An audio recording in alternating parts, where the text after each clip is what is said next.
news of Bear's heroic actions spread fast, and people flocked to the island just to see him. His expresses were always full, and sometimes extra coaches had to be added. It's not fair, fumed James. I stopped that accident just as much as Bear did, and he's given the express instead of me. What's he got that I don't? Well, said Duck cheekily, would you like the full answer or the short version? James let off steam indignantly and fussed out of the shed. As the weeks went by, more and more passengers came just to see Bear.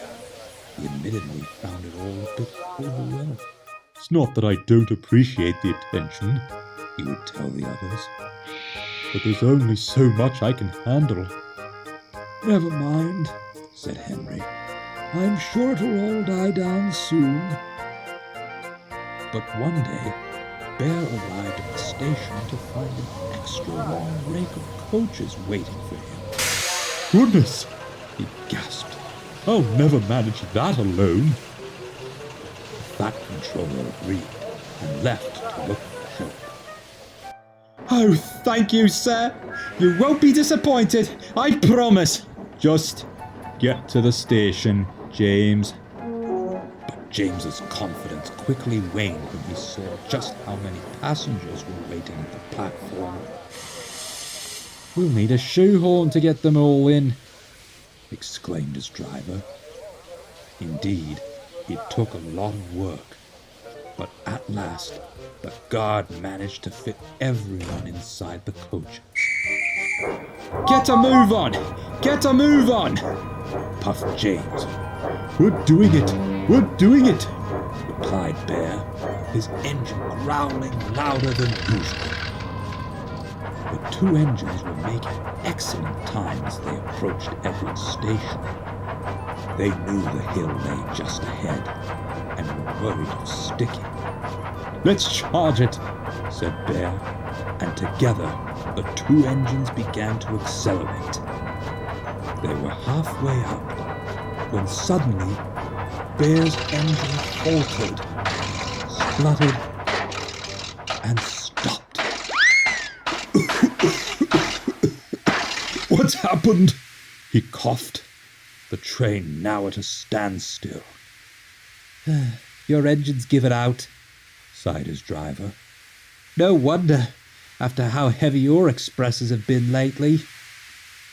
Oh, just perfect, grumbled James, an off-key chorus of complaints sounding from the coaches. They brought the train back to the station, where the crew sized up the situation. We could wait for a banker, said James's driver, but it'll be a while, and then we'll be late for sure. As they spoke, James pondered the problem. No, he said at last.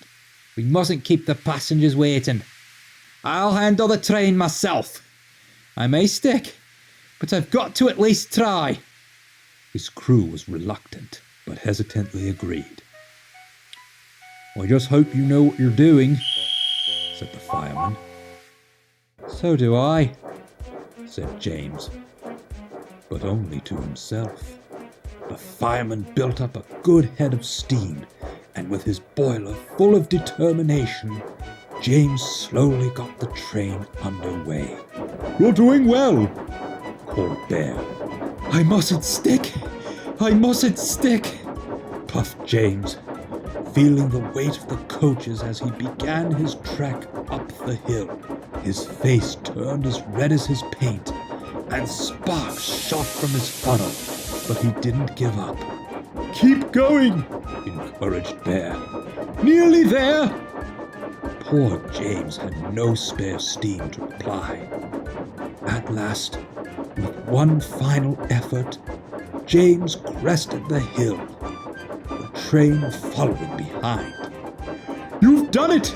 You've done it! cheered Bear.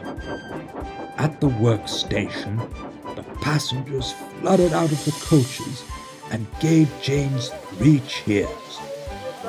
Many of them even took his photograph as he shunted Bear into the works. Gordon had been fixed and was asked to take the express the rest of the way. "Well done, James," he said, a hint of pride in his voice. "You've certainly proven yourself a really useful engine." James said nothing, but the smile on his face spoke volumes.